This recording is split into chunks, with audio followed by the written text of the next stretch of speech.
Hello friends, कैसे हैं। उम्मीद करती हूँ कि आप सब बहुत अच्छे होंगे और अपनी पढ़ाई बहुत अच्छे से मन लगा के कर रहे होंगे।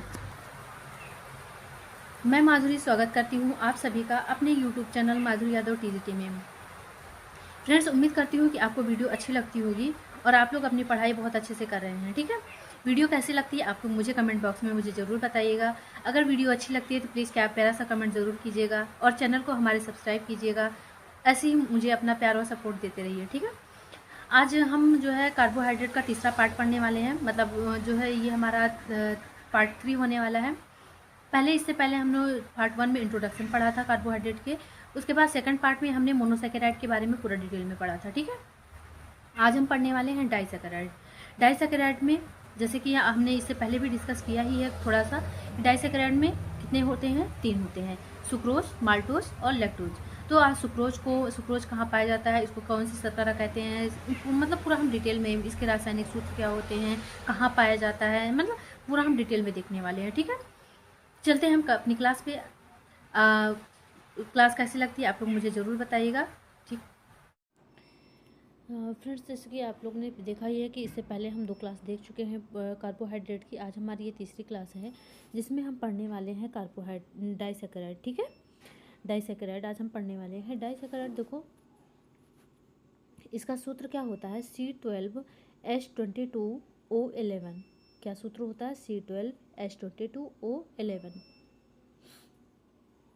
करा जब 2 समान या असमान मोनोसेकेराइड के अणु आपस में जुड़ते हैं तो कौन सी शर्करा का निर्माण होता है, तो डाइसेकेराइड शर्करा का निर्माण होता है।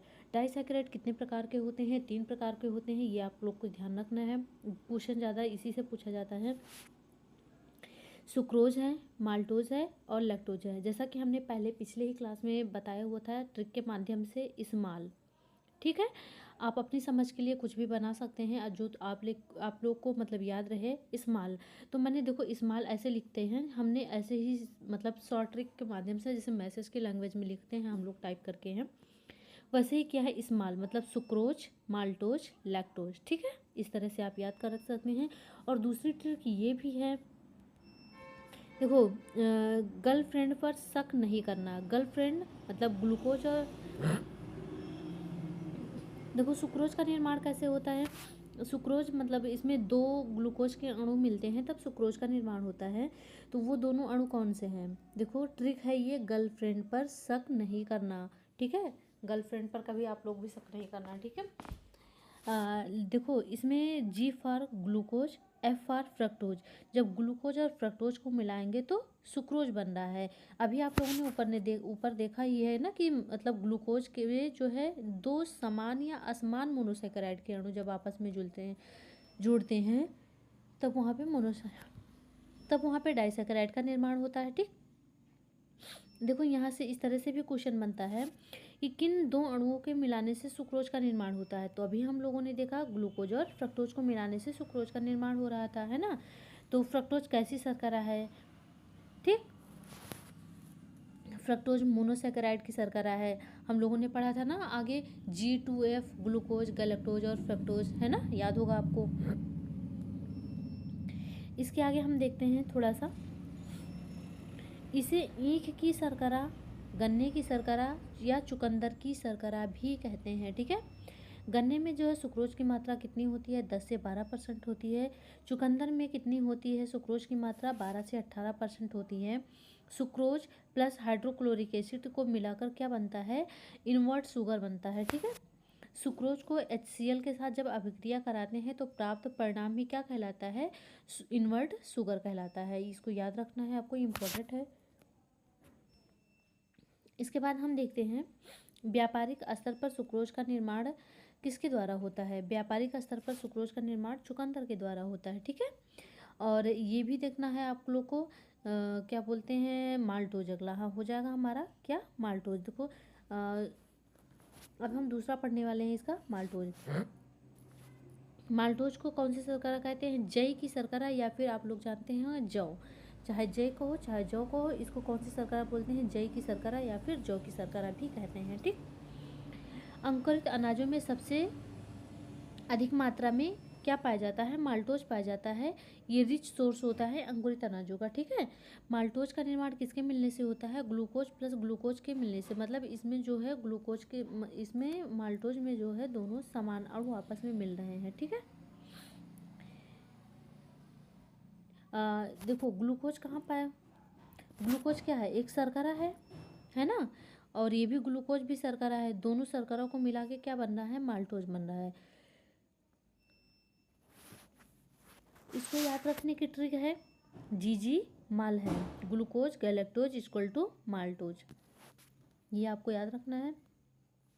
इसकी प्राप्ति के स्रोत विभिन्न प्रकार के अनाजों में पाया जाता है, ये जैसे जौ या गेहूँ, तो अभी इसको हम जौ की शर्करा कह भी रहते हैं ना। तो आगे हम देखते हैं, माल्टोज जो है प्रकृति में स्वतंत्र रूप में नहीं पाया जाता है, कह रहा है, ठीक। तो ये भी आप पूछा जाता है ना कि स्वतंत्र रूप में क्या पाया जाता है, क्या नहीं पाया जाता है, तो माल्टोज प्रकृति में स्वतंत्र रूप में नहीं पाया जाता है, इसको भी ध्यान रखना है आप लोग को। आगे कह रहा है, जब अनाजों में स्टार्च पर, अनाजों में क्या पाया जाता है, स्टार्च पाया जाता है ना, तो जब स्टार्च पर अमाइलेज की जब प्रक्रिया होती है तो क्या बनता है, माल्टोज बनता है, क्या बनता है, माल्टोज बनता है। मतलब माल्टोज स्टार्च का विघटित रूप है, परिवर्तित रूप है ना। इसके बाद में हम देखते हैं कि माल्टोज कहाँ पाया जाता है, मुंह में पाया जाता है, और माल्टोज पर जो है माल्टेज एंजाइम जब क्रिया करता है तब किसका निर्माण होता है, ग्लूकोज का निर्माण होता है, ठीक है।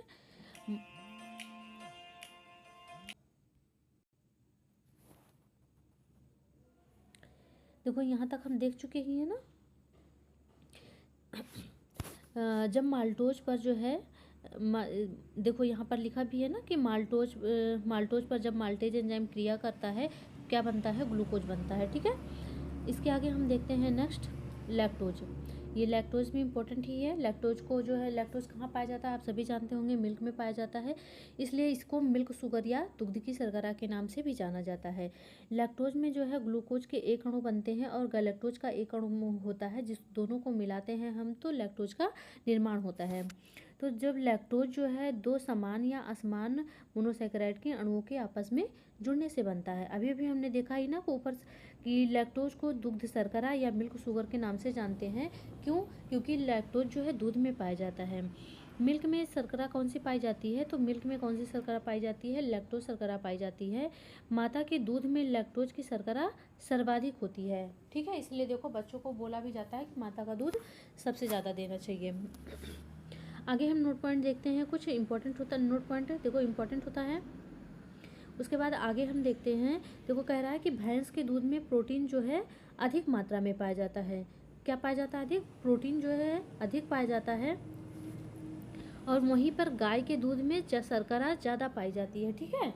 और जिस दूध में देखो पनीर अधिक प्राप्त होता है उसमें प्रोटीन अधिक मात्रा में होता है, और जिस दूध से हमको पनीर कम मात्रा में प्राप्त होता है उसमें प्रोटीन की मात्रा कम होती है। आप लोग पनीर घर पे भी बनाते होंगे तो देखे होंगे कि गाय के दूध से हमको प्रोटीन जो है पनीर कम मिलती है, जबकि भैंस के दूध से प्रोटीन हमको पनीर जो है अधिक प्राप्त होती है। क्यों? क्योंकि भैंस के दूध में प्रोटीन की मात्रा अधिक होती है, ठीक है। आगे हम देखते हैं कि माँ के दूध में शर्करा की मात्रा कितनी होती है, 6 से 7%। देखो माँ के दूध में शर्करा की मात्रा कितनी होती है, 6 से 7%। गाय के दूध में शर्करा कितनी होती है, 4 से 5%, और भैंस के दूध में होती है 2 से 3%। आगे हम देखते हैं, कार्बोहाइड्रेट की अपेक्षा जो है लैक्टोज का पाचन कब होता है, देरी से होता है। कार्बोहाइड्रेट की अपेक्षा लैक्टोज का पाचन देरी से होता है।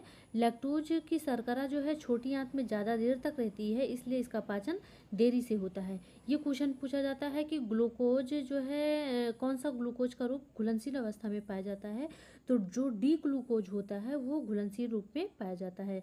आज हमने देखो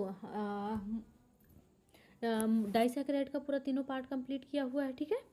अब आगे हम नेक्स्ट क्लास में देखेंगे पॉलीसैकेराइड। मिलते हैं हम अगली क्लास में, तब तक के लिए राधे राधे।